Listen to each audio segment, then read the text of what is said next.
Okay. This is FamousCast from the YouTubes. Well, this is FamousCast. FamousCast. On the FamousQuest channel. Mm-hmm. I'm James from FamousQuest. I'm Jim from FamousQuest. You don't know us, probably. You probably don't, which is why we're going to just take a little bit of your time and tell you who we are. I think you should go first because you're more, I think, qualified for this sort of thing. You're the broadcast guy. Okay, so I'll go first. I'm James, as I previously stated. You've seen me on the channel, hopefully, where I've done Let's Plays, I've done movie reviews, and random videos with my camera. Prior to that, I had another YouTube channel called Shiitake Mushroom Ninja, which I ran from like 2007 to early 2011. And I rebooted with FamousQuest to have more original content instead of like, well, I say that, but AMVs and stuff? Yeah, AMVs and stuff. They don't go well with YouTube's policy, but I used to love making them. Anyway, I'm a broadcasting student that will be probably graduated by the time this actually goes up. A broadcasting theater double majored, super cool dude. I'm not pompous at all in my introduction. Mm-hmm. Just wrapping things up, in my free time, I like to write fiction, I like to play video games, I like to watch anime, I like to read manga, and I like to make fun of my friends. Yeah. So now we will go on to the other guy. And hang out with your lovely fiancé. Yes. I have a fiancé. Mm-hmm. I'm just... That is some pompous Not pompous. Now it's time for the much more depressing story of Jim. I am currently, a senior. I go to a school called Emporia State University where I'm studying to be a teacher. You will probably have graduated from that. I also will have. Yeah, I'm wrapping up my student teaching right now, so I have nothing to do with broadcast. I am a chemistry and physics major, so I'm a science guy. But in my free time, I also enjoy various entertainment medium. I'm fond of sitcoms. Very fond of old sitcoms like Seinfeld and I Love Lucy, stuff like that. I knew you were going to throw that name in there. Of course I was. I love Seinfeld. Every episode Seinfeld will be represented. Probably. And of course I also, I'm more of like, whereas on our channel you do more movie stuff, I'm roped into the movie stuff also, but I feel like I'm more of like a video game and anime kind of guy. And what is your channel that you frequent? My channel is Jaco Jack, JAKEO I do nothing on there. I have like 3 Card Captors riffs that you shouldn't watch because they're pretty bad. Do you want to talk about your old channel? Is just part of like where you got to hear? I can, yeah. Originally, I started a channel back in 2006? It was either 7 or 8. 2006 or 7. Yeah, it was The Real Dr. Wilder. And we had some good stuff on there. We had some good stuff. I had the Dr. Wilder show, which nobody watched any of my stuff because none of it was... Yours was like more Kingdom Hearts and anime tie-in stuff, which we don't talk about the Kingdom Hearts thing. But we don't talk about that. But we threw up a little bit. We had Dr. Wilder show. We had the spy parody, The World Will Have to Do. That was pretty good. And for what it was. Yeah, a lot of fun that I had on there. But then I stopped using that channel for like a month, and then I came back and it was gone because there was a video I'd forgotten about that was my 3rd strike. I'd gotten 2 copyright strikes because of my love of Hayate the Combat Butler got me in a little bit of trouble with the island nation of Japan. Jim, I had always told you that your love for Hayate was going to get you in trouble. And you didn't believe me. I didn't, and unfortunately it did. And it got me copyright infringement because apparently Shogakukan and the company that owns Hayate are copyright Nazis. Yep. So... We've already said Nazi in our first episode. I got kicked off of... We're winning everything right now. I got kicked off of YouTube for that, but now I'm back and I'm trying to... I'm studying for the teacher stuff, but really I do like voiceover, like acting and artistic stuff, so I just thought, getting myself out there in an entertainment format could be helpful. So that's us. We're here now. That's us. You mentioned YouTube's policies on copyright and stuff. And it's kind of what we wanted to talk about today in terms of copyrights and material, who owns this, who owns that, and in general, piracy. Yeah. And there's a fun story about that because we went to NakaCon about a month ago. That was like the 17th or so of March. We went there. There was a panel by a man named Greg Ayres, voice actor for Funimation. Cool guy. Super cool guy. Crazy hair, but super cool dude. And hilarious too, incidentally. He was fun. But yeah, and his whole thing was, this kind of ties back to anime. This isn't an anime podcast. This is just kind of an entertainment general podcast. You're the anime guy. But I'm kind of the anime guy, even though I'm not like an anime expert. Well, real quick. I have no waifu. Real quick aside, you are the anime guy because you run a blog about anime. I do. You should mention that. Right I will now. mention that. I'll mention that at the end. No, you should mention it right now too. Anime Breakfast Buffet. .blogspot.com. It's a fun little site that I run where I review. I review like 3 anime a week when I'm available. When I get, I take a couple. I take weeks off sometimes, but that's because I'm busy right now with school stuff. No excuse. But I like to think of myself as the anime guy. But the topic that he was talking about, and I mentioned it a couple times on the blog, is that issue of anime piracy. Yes, and we won't And just recently, talk about anime piracy. No, but we're going to start with that, and we're also going to cover video games and the way YouTube kind of deals with that too. And it started for me when not just from the conversation topics he brought up, because it's a really serious problem where we're talking about a lot of major animation companies are shutting down. A lot of people aren't making money because people are downloading these. Now, we're going to try and approach this objectively. We're starting from this angle. Yeah. But from the idea of creators not being able to get money because of and the creators, not talking about the corporations. The corporations are what pay the creators. Because when you buy the stuff, the money first goes to the corporation and then hopefully trickles back down to the creator in terms of profit margins. You just use trickle down. We're talking politics now. Man. But yeah, so it came up because I read an article on Crunchyroll, and it was that. That was your first mistake. That was my first mistake. Yeah, was that there was an article on someone in Japan who had gotten arrested for uploading episodes of Smile Pretty Cure. Man, if you knew that was going to come up, if you're going to go out. I don't know that that's how I'd want to go out. Yeah, you're not going to be the top. You are not going to be the top dog in the prison lot for uploading Pretty Cure episodes. I'm just going to say it right now. If I'm going out, at least let it be like Code Geass related. It's like, yeah, I killed like 3 dudes. What are you in for, man? I uploaded 40 episodes of a magical girl anime. There's 5 of them. There's a pink one. There's a blue one. What are you doing inside? PG. Oh, wow. So. That got dark fast. So anyway, it started from there, and the comment section, which is my second mistake. Yeah, reading the comments on Crunchyroll. God, a lot of people. You see a lot of the same arguments against piracy, even knowing what you know about hurting the creators, about what happens to these animation studios that are shutting down, people that are losing their jobs. A lot of people, there's a mindset that and I say we because I think of Crunchyroll as more of kind of an American site. Yeah. American anime site. Understood we. Yeah. We. That there's this mindset that we are entitled somehow to free entertainment, and we are entitled to it right away. In HD, in the highest quality format that it's available. Blu-ray quality anime. And immediately after it comes out. What you do. And the first argument that goes with that is that people say anime, because we're talking about anime right now, anime is too expensive, so I shouldn't have to pay anything for it because I can't afford it at retail. And my problem with that, with anime and video games, is that people say it's too expensive, which in some cases it is very expensive. It is very expensive. It can be. It's an expensive hobby. It's a hobby for one, but everything's expensive if you want it right away. If you want, use your brain just a little bit and are a little thrifty, you wait 3 months for a video game. You wait 6 months or until the second version of an anime. It halves in price. So that's my first issue of that argument. But you gotta have those Modica Blu-rays right away, dude. Otherwise, 4chan's gonna be all over it. Everyone's gonna be posting about it. You're not gonna get in on that sweet conversation action. Or you could just watch it on Crunchyroll, like I did. And that's the second. Was it Hulu? Might have been Hulu. They have them both. Okay, either of those are free to watch most of their stuff. Sort of. But then the other issue is people complain. It's like, okay, so I have Crunchyroll. I can go there. I can watch these episodes for free of charge if I want to, or I can pay money for the premium where I get them in HD. Yeah, but then you start to get problems with the advertisements, people complaining about the commercials. And, commercials are fine. I don't like commercials either. Mm-hmm. They're annoying, they're obnoxious, they cut into my watching. It's annoying. But you gotta remember these are TV shows. Well, how else? People talk about anime like they're just kind of a separate thing. But in Japan, they're TV shows. They've always had commercials. Yeah, there's those little parts on the show where they have the cut-in with like a splash screen and the title over it. Yeah, that doesn't just straight go to the second splash page. Yeah, the eye catch. They don't. Yeah, the eye catch. They don't just put that in there to have it there. There is a commercial that goes in between those two parts. A large one, I think. I think that's where their main commercial is. Yeah, is after the opening and during the eye catch. Yeah.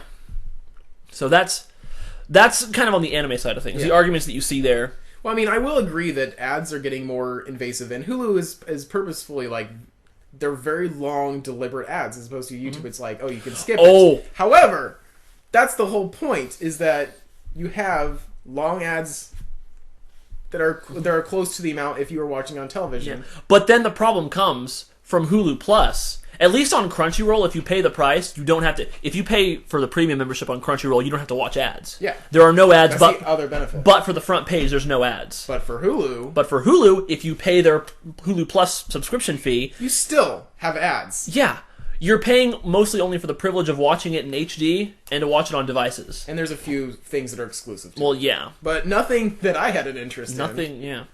I mean, Arrested Development's coming on Netflix, so... Which is a much better deal than Hulu Plus. Yes.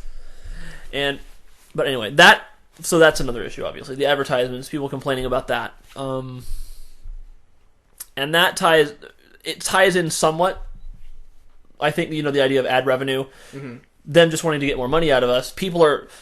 The common argument is that it's all just a game that corporations play just to try and get our money. Well... Which it is. At the end of the day, it is. Mm-hmm. But, I mean, they do care about the customer. Sometimes it is more than just customer loyalty. Yeah. I mean, there's customer loyalty in terms of they want to give you what you want because then you'll support them. And, there are such things as good faith gestures where, they translate this, even though it might not make them as much money, so that, you'll appreciate them. And then they'll also release something maybe more generalized. Yeah. And I get that, and I respect that. Yeah. Now, it's interesting you bring up loyal fan bases, because there's a very, this week in kind of niche gaming news. You know what I'm about. You know what I'm about. To Go ahead. You're pretty upset about this. I was super, because we've talked a little bit about the some of the arguments against, rebuttals to those arguments. But this week I started to see things their way just a little bit, because something really frustrating happened. For those of you that don't know, for those of you who don't know anything about us or ABB, Anime Breakfast, my blog, is that... which is incredibly likely, is that I am enthusiastic about a license called Idolmaster. It's a mild way to put it. a uniquely Japanese concept. It focuses on singing idols in Japan, which, if you don't know, it's a huge deal. It's kind of actually creepy. How it is in Japan. But then again, there's a lot of things that can get to creepy level. Is that... It's very uniquely Japanese, because we don't really have the concept of idols here. You sort of get that with some musicians, with and stuff. The Biebers, your One Directions, but those are mostly we mentioned those in our first those are episode, mostly kind of the I don't know how to describe it, because they're both equally kind of artistically bankrupt. And mass-produced. I think it's comparable to idols. It's just that the manifestation's different. Yeah, and it's more universal. Like, there are so many idols. But yeah, and the idols in Japan, it's mostly like they're huge concerts. They're usually like light and state. Think like the Floyd Laserium, but with like little girls instead. This is sounding horrible for a teacher to be talking about. Why don't you just go to Idolmaster and what you're upset about? So the problem was, people have been clamoring for years to get this released in America. People have known it exists. It's a big deal. In among anime fans and in those fan circles, and somewhat insultingly, actually, Ace Combat, which is also made by Namco, Idolmaster is made by Namco. Yep. Ace Combat, the one for Xbox, even in the US version, you can buy as DLC skins for your jets that are Idolmaster skins. I call it the waifu wing, because you then would have like these singing, dancing Japanese girls plastered onto your plane like you're some kind of vengeful otaku fighter pilot. Oh, how civilization has come. Back in World War II, we put, shark faces onto terrify our enemies. Now we're terrifying them a different way. There is scary stuff about that. But the point is, we've known it exists. We've had access to it as a concept for some time, that Idolmaster was a thing that exists, that we wanted to have here. Well, this past week, Namco Bandai announced that they would be licensing Idolmaster for a North American release. Now, Destructoid had picked up on a trademark that they'd filed for something called Shiny Festa, which is the subtitle of a PSP game for the Idolmaster. So everyone thought, great, well that's fine. We have the Vita out now. PSP, you can get them as almost virtual console titles on the PlayStation Network, and that's how they could release it. Hey, it's a digital release. They don't lose a lot of money on it. It's pretty Everyone cheap. Wins. Guess what happened? They didn't do that. Nobody wins. Nobody wins with what they decided to do. Instead, they release it as a port for iOS. Well, that's not too bad. I mean, iOS is at least cheap, right? You'd think that. I would think that. Too bad the games cost $55 each. There are 3 of them.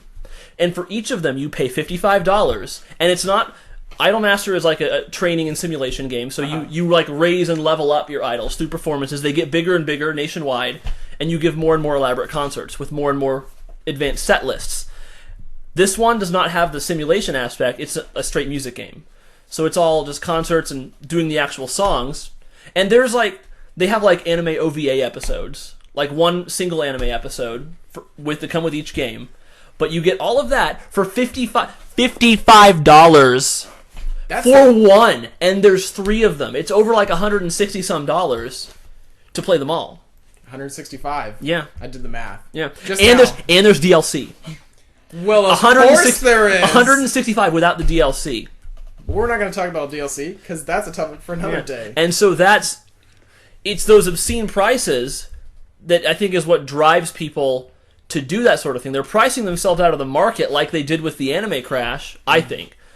I do think that there is a relation, and I'm not blaming the companies or taking the blame away from pirates in terms of what happened with the anime industry, but I do think that both parties are to fault in some degree. Mm-hmm. I'm not going to argue about the degree of the degree.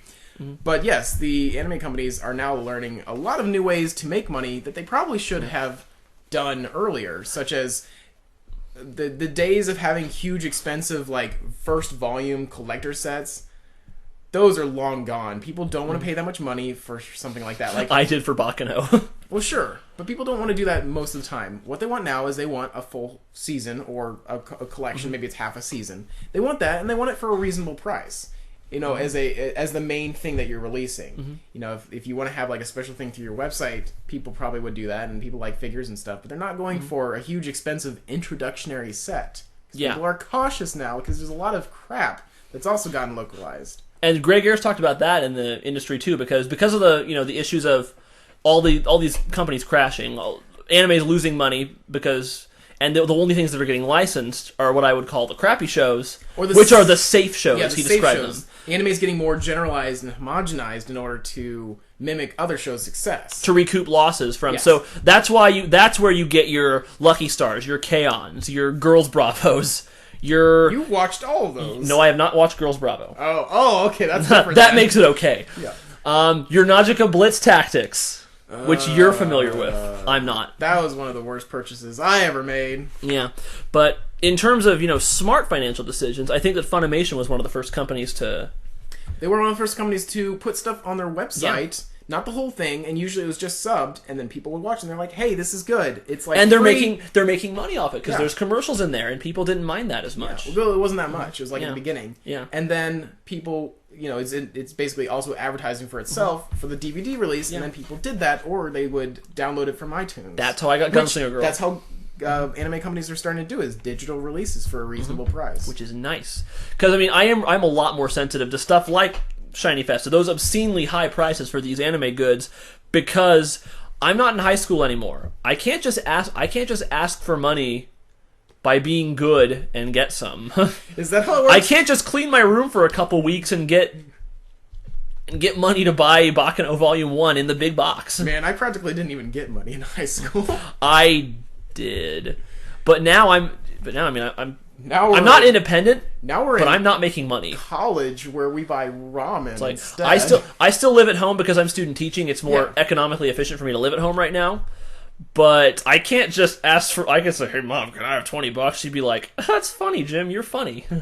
Especially if she's like, "Why do you need $20? Do you need to fill your tank?" You're like, "No, I need Pretty Cure." Hey, let's be fair. You can't get Pretty Cure here, and that's the other argument for piracy, I guess. Yeah, because we talk about finances as being a motivator for people to turn to piracy. It's like, I can't afford this. I'm not just going to drop $60 on a show if I can't see what it's like, see if it's something I like, and then buy it. Then another argument is, well, this was never officially released in my region. So what do you think on that? Is if you can't officially support an American release or whatever country someone may be listening. This is where it gets really gray, because I would be a hypocrite if I said, don't ever pirate things. Even if it's not available, you shouldn't download things and take money from the creators. But if it's something like Pretty Cure, which I've talked at great length about, I would argue that if it's not available in your region and you can't throw money at them, how is it taking money from the creator? It's more okay. I mean, I guess the argument is like if gray area. Because like I mean, I guess you could argue because like I watched Death Note a couple months before it had been confirmed for an American dub and everything. Yeah. I watched it in 2 days. I watched it subbed online. And you could argue, well, James, you watched it subbed online before it was available, but then later on you might not purchase it then. Well, that's true, but I still did. Yeah. I think there was also an issue there it's interesting you bring up, watching it, stuff like that. There's also the issue of accidental piracy, which you stumbled on with that Cowboy Bebop DVD. I've stumbled upon a couple times because Malaysia is a tricky place, but Hong Kong is not a tricky place. You should know better if it's from Hong Kong. Yep. Yeah, you ran into that a couple times when you were, eBaying. You were still very frugal buying it on the cheap. Yeah, like but I thought I was just buying it used. I didn't realize I was buying not real copies. Yeah, but that happens. So I guess the lesson to take away from that, and Greg Ayers pointed that out in his panel as well, is watch out for Hong Kong and Malaysia when you're buying stuff on eBay, in terms of stuff like that. If it's too good to be true, it probably is. Yeah. So, but piracy. Actually, I got a good one. Piracy's actually been on the forefront. Well, not necessarily piracy, but talking more about this idea of, reasons why, piracy, specifically against the DRM copyright practices, why copyright's getting so strict. And SimCity. Ha! That happened recently. Oh, and before that was Diablo 3. Diablo 3, yeah. It's more and more becoming, the piracy is becoming such a problem. I think that the more, and the reason I'm, in general against the practice of software piracy is because I think the more and more it happens, I'm not saying, again, don't do it. There's cases where either you have, emulation, which I'm not against, where a game's been out for a while. I think that any purchases that you make of it now will never go to the revenue because it's only used copies. Exactly. Yeah. And when you have games that have long been out of print, which, again, I'm going back to buying more and more stuff because they're re-releasing these old games that I used to play. Because I had them for my old Mac. I can't play them on my computer now anymore. Yeah. These old games that I can play now because I buy them through GOG or through Steam. Well, those are legal copies. They're easier to get through. They're legal copies. They're easy to use. And GOG is good because it's DRM free. Yes. So you don't have to put up with that crap. Well, the problem with DRM is not only for the most part, has it been proven not to work, or it looks like it doesn't work, but it really only hurts the paying customer.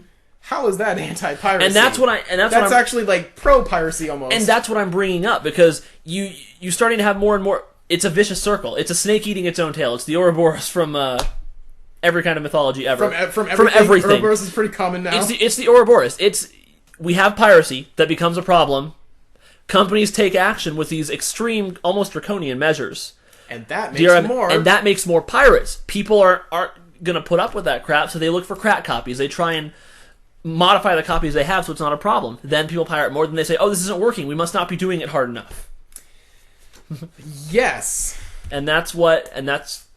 It's sad because it's watching kind of your entertainment, the entertainment you enjoy, and my get choked off, not just by piracy, but by overreaction to piracy, which I think is almost just as bad. And a good example of that, outside of video game DRM, is one of the first times I was introduced to this is an annoying thing that Funimation does, or did, I don't know if they still do, is all the previews on the DVD are unskippable. You have to sit through at least one. When I went and bought all of Yu Yu Hakusho, every single disc had a preview, and you had to sit through anywhere from a 60-second to maybe more than one preview. You could not skip through it. You could not go to the menu. You had to watch the ad, and I found that very annoying as someone who purchased your DVD, that you're making me required to watch your advertisements for other DVDs. In my experience, I've always been able to skip those, so I don't know. I don't 100% know if you can or can't. I know you couldn't on those Yu Yu Hakusho. I feel like because I have my School Rumble DVDs have advertisements for something called Negima. And you skipped a show I have zero interest in. Well, James, I was able to skip the end credits of Assassin's Creed 3. I'm pretty good at skipping things I don't want to see. Pretty good at skipping things. I'm pretty good at cutting corners. Just ask my cooperating teachers. Oh, good. I don't. I guess what we're trying to say is that it's definitely an issue. It is an issue. And it's affecting everyone. It's affecting the customers who may or may not be getting some of the stuff they wanted localized because previous stuff didn't make money. Yeah. That's what's infuriating about the Idolmaster thing is because this is like their test market for it. Yeah, and this isn't going to do well except for with Actually, stupidly enough, it might do well because it's expensive enough. And Yeah, there's no middle ground with Idolmaster. You either really like it or you think it's repulsive. Yeah, like you're still probably a little tempted. You're just like, no. Yeah, people who have less restraint than you. Dude, it's for iOS, and if by iOS, it's really talking about iPad. I'm not that tempted. I don't like Idolmaster that much. There are people who've paid thousands of dollars on Idolmaster figures and memorabilia. I am not one of those people. That's what I'm saying. I own 0 Idolmaster goods. That's what I'm saying though. Is if you're like a Unless you count Crunchyroll. mild or moderate fan, and you want it, just not at that price, but like people who are like super into it would be like whatever price. So even if it's 10 times more expensive than it should be, if it sells 1/10 the copies, that's the same to them. Yeah. So that's piracy. That's piracy. That's how we feel about it. We were gonna do like a 30-minute. We're doing 30 minutes. Was our time frame there? We got like about 4 or 5 minutes left on our time frame. We can go a little over. So I thought we'd have like our segment for the end would be us talking about things we've played or talked about, because we talked a lot about anime and video games in this part. So we can talk about other things that we've been things that we've experienced. Maybe movies we watched recently, last night. No hints here. Actually, I just saw Django Unchained for the first time. Recently, yeah, you did. Recently out on Blu-ray and DVD. This is the new Quentin Tarantino film. Jamie Foxx, Samuel L. Jackson, Christoph Waltz, who is once again love Christoph Waltz. Excellent. Long story short, it was good. I enjoyed it. It's very Tarantino-esque. I actually thought, although I liked Inglourious Bastards more overall, I thought that, and Django is longer, I think. It's pretty long. It's a pretty long movie. It felt much more well-paced. Because the problem I had with Bastards was that some of the scenes were great, but like they went on, it felt like for 30 minutes straight, and it felt like 30 minutes. Whereas but when Christoph Waltz is on screen, you don't mind, you don't care. To a degree, I still felt like it felt a little long, but I didn't feel that with Django. God, can we just talk about how awesome Christoph Waltz is? He can act well in like 3 different languages. 4? At least 4. I knew German, French, and English. He did Italian. He did do Italian, didn't he? Yeah, he did all 4 in Bastards. Damn, he is amazing. And he did 2? Did he just do English and French? Yeah, it's not enough that he can speak English, French, and it's just not enough that German. He can speak all those languages. He can act in them too. Yeah, well, because he's fluent. Yes, it's not just like I went to Spanish class, me gusta. God, he's so amazing. So I watched that and it was great. I fell asleep. And I totally recommend it. Well, you had already seen it. I had, and you're also a little. For those of you who don't know, teachers have to get up very early in the morning. They're not good at adapting out of that on the weekends. Yeah. Next, I'll do 2 games, because I'm going to talk about these 2. 2 games that I'm playing right now that I would totally recommend. They're very different from each other. First one is Anarchy Reigns by Platinum Games, who are excellent. They've done Mad World, they've done Bayonetta, they've done a ton of great stuff. Anarchy Reigns is their new game, continuing the story of Mad World. It's great. It's like a arena brawler. The single player is great. Steve Bloom excellently voices the main character. It's got multiplayer. The biggest fault of the game is that it's only online multiplayer, which really upsets me. Yeah. Other game that could be a new topic: the death of co-op multiplayer. Yes. Well, just in general, things that the gaming industry is doing that's not. Co-op, yeah.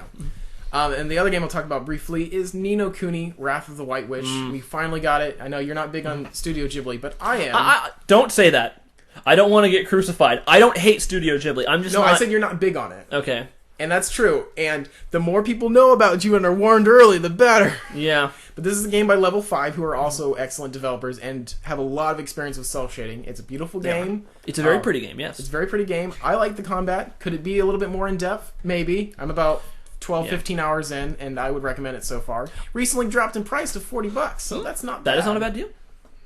So that's what I've recently done. Why don't you briefly tell us your recent endeavors? Okay. Well, first I'll start with movies. I haven't really watched a lot of movies, but I did watch Tales of Vesperia: The First Strike, which that covers the anime and movie. Well, I'll have more anime to talk about, but it's a movie based on a video game, Tales of Vesperia, which I do not like. He doesn't like the game. I don't like the game. I like the gameplay. I don't like everything else about the game. About that Tales the game. But you're a fan of Tales in general. Yes, very much so. But I watched this movie, and I was really impressed at how just good the movie was. The Tales of Vesperia: The First Strike. The animation is gorgeous. It's done well. Kadokawa Pictures put it out. Oh, so Kadokawa, it's a big budget. It's about a 2-hour movie. It's beautiful. The story is good. It focuses on the story of Yuri during his days in the night. A big thing about Tales of Vesperia is Yuri's kind of this...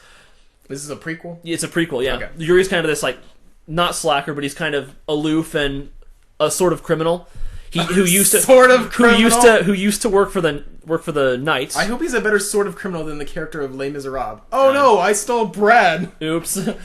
But yeah, it was really well written. I mean, they replaced the original voice cast from the game because Funimation did it, and Bandai Namco did it. But coming back to something years later can be hard to. Yeah, but just look at Persona 4. But I thought the acting was good. I thought the story was excellent. I thought it told a good origin story for Yuri. A lot of emotional stuff in there. It even focused on the dynamic between Yuri and Rapide. Rapide is his dog. So you find the story of how they kind of got together as kind of like blood brothers almost. And it's just a really good experience. So I would recommend if you like the game, and even if you didn't, Tales of Vesperia. This is me. I did not like that game, but I thought this movie was really good. All right. But now, in terms of other entertainment, we've talked a lot about visual stuff. Uh-huh. But what I'm going to talk about is I'm holding it up like you can see it. Yeah, he's holding it up like I have some it kind with of sacred text. I have it with me. It's by an author named Tim Dorsey. The book is called Atomic Lobster. I'm talking about books now. Where it's about this guy, Serge Storm. He's a sort of serial killer. Again, you say sort of thief and sort of serial killer. Those sounds like things you either are or aren't. He is. They're like a series of these really frantic murder mysteries, almost. That was in air quotes, by the way. Air quotes. They're hilarious. It's very like dark humor driven. Okay. But it's written in a really weird narrative style that I like, but it's really kind of I don't think a lot of people might like it. In what way is it weird? It shifts focus between characters a lot. And there's no like break between them. Like, you know how sometimes you'll have a chapter that's told from the perspective and it says like their name of one character or something like that, yeah. or there'll be a section of a chapter and then there's like a break between it. It doesn't do that. It doesn't do that. It goes like it's like they'll be talking. It's all about characters' paths and their stories intertwining and intersecting. And so what a lot of times what will happen is like they'll be talking, they'll say something, and then like they'll talk about like a black car will skid by and scoot through, and then Surge is in the car, so they immediately cut to Surge talking. I can get with that. That seems kind of like television. It's very cinematic in terms of how it portrayed. Not cinematic, but it's very much like a film. Books can be cinematic. It's very fast paced kind of thriller writing. Cool. I think so. It can get once you get used to it, it's fine. But at first, you'll start to wonder if Surge is talking to the characters or not. Because there's a hilarious scene where Surge and them go to a cruise and start waving at people on the boat like they know them and start shouting things like, "Yeah, don't watch out for your herpes." At just people on the boat like they know them. Uh-huh. And then there's other people on the boat doing the exact same scam, I guess. Playing the exact same game that they were. 4 old ladies start waving at Surge and Coleman, and they wave back, and it eventually devolves into them realizing what each of them are doing, and they start flipping each other off and cursing at each other. Oh, this book is not for everyone. Definitely a very R-rated book. Okay. A lot of sex, a lot of drugs, a lot of cursing. You have time for one more recommendation. Very good book. As for recommendations, Toradora. I watched about half of Toradora. How'd you like it? It's become about me. Yeah. The thing that I was impressed with Toradora... I want to see what you see. The thing I was impressed with Toradora is that the animation is very high for what is not an action anime. Well, you could also argue that mainstream action animes also take a lot of shortcuts. But the animation is very silky smooth, and I'm intrigued by the relationships, even though I'm a little exasperated by some of the hyperbolic attitudes of everyone. Like, everyone hates everyone and is kind of a jerk and in their way. That was a little much for me, but I like the core idea. Oh, yeah. So, yeah, I really liked this show, and I was worried that I wouldn't. Because it had all the symptoms of an anime that I wouldn't like. Such as Rie Kugumi. Just in case everyone didn't think I was horrible, just in case everyone didn't hate me enough. I'm an anime fan who thinks Rie Kugimiya is one of the absolute worst things to happen to the anime world. Well, it's not that you hate her personally. I don't. I think she's a phenomenal actress. I hate that she's been late. It's Tsundere's. Yeah. It always comes back to Tsundere's. She's been typecast. And that's unfortunate, because she is very talented. She played Alphonse in Full Metal Alchemist, in the Japanese version of it. Brotherhood too? But nobody talks about that. Oh, she's too busy being a Tsundere. We want to talk about... Well, actually, I would argue that they would be right about her being good in that kind of role because of roles like this. Taiga in Toradora is an excellently written character. I think so. There was... In what could have been a really bland, stupid, romantic... fakey romance show, it comes across as genuine, I guess, when these two characters who, let's be honest, we know they're gonna get together. They're trying Eventually. to set each other up with each other's best friends. They're helping. So Taiga and Ryuji, the two main characters, they're helping each other out to try and set them up with, help them get with their respective love interests, while at the same time probably falling for each other. For those of you following along at home, A is helping C for C to get with B, and A wants to get with D. Yeah, It's that kind of thing. That's exactly. It's a love X. That's how I just describe it. And well, you know what? You can't spell without X. But the two, Taiga and Ryuji, I think the dynamic between those characters is one of the most genuine, character relationships between characters in anime I've seen in a long time. This is one of the best, well, I guess you could argue that how far are you in? I'm reference? 2 or 3 episodes. I'm 3 episodes in. Out of 26. Okay, so early. But they've had some even in these first 2 episodes, they've had some genuine moments. You saw when they both started assaulting that street lamp because they were both frustrated with the way they're seen by their peers. I like that scene for different reasons. Well, yeah, but you're like, oh, it's a genuine moment. I'm like, I don't remember the last time I kicked light, but it's a really sweet moment because these two characters, Taiga is a little hot-headed and violent, and Ryuji is feared by his peers because he has what we call scary face syndrome. He has a very scary face, and people think he's a bad person because his face is so frightening to look at. He has the face of a criminal, which his dad was. Sort of a gambling ne'er-do-well. And so they just they both share this frustration of how they're viewed versus how they actually are as people, and it frustrates them, so Taiga starts beating up a street pole. Yeah. In frustration, shouting about, the way she's seen her horrible nickname, reflecting how hot-headed and mean she is. And then Ryuji joins in complaining about how he's not a criminal, he's not a bad person. And it was a really good moment. And I think that's one of the strengths of this show, is that it portrays these characters in an honest way, and I like it a lot. And you can read more of my thoughts on various animes at animebreakfastbuffet.blogspot.com. So yeah. If you couldn't tell, that is the blog we were referencing earlier. We'll put it in the show notes or something, I don't know. So, okay, so we're kind of here at the end. Yeah. First off, thank you for listening. Thank you for listening very much. It's our first episode. Mm-hmm. We'll get better as we get the format down. Yeah, we're aiming to be bi-monthly. That means one every other week. Mm-hmm. Not on a set day, but just roughly in that time frame. Thinking of this. You should. And in the meantime, if you want to follow our exploits, FamousCast has various videos going on of different series. We also have a Twitter, FamousQuest at twitter.com. The YouTube's mostly movie reviews and Let's Plays. Yeah. So there's a lot of that. And your Twitter. Oh, my Twitter. Do you want to use that one? At JakeOJack. JakeOJack. And we don't just talk about stuff that we're doing on the YouTube, so if you want to follow us in there, all kinds of hilarious things may happen. Yeah. You never know. You're a lot more active on yours, so. I am. If you like Pretty Cure but don't like watching Pretty Cure, you should follow me on Twitter. I don't talk about Pretty Cure that much. You wouldn't know it from this. You wouldn't. Anyway, that's it. On behalf of my good buddy James. That's me. Yeah, and on behalf of my good buddy Jim. Yep, we're signing off. No, you have to say that's me. That's me, yeah. Yeah, we're gonna have a cute little ending. Yay! And that's the end. That's the end. Do. That's our theme That's our song. end theme. Okay. Because we don't know how to end things.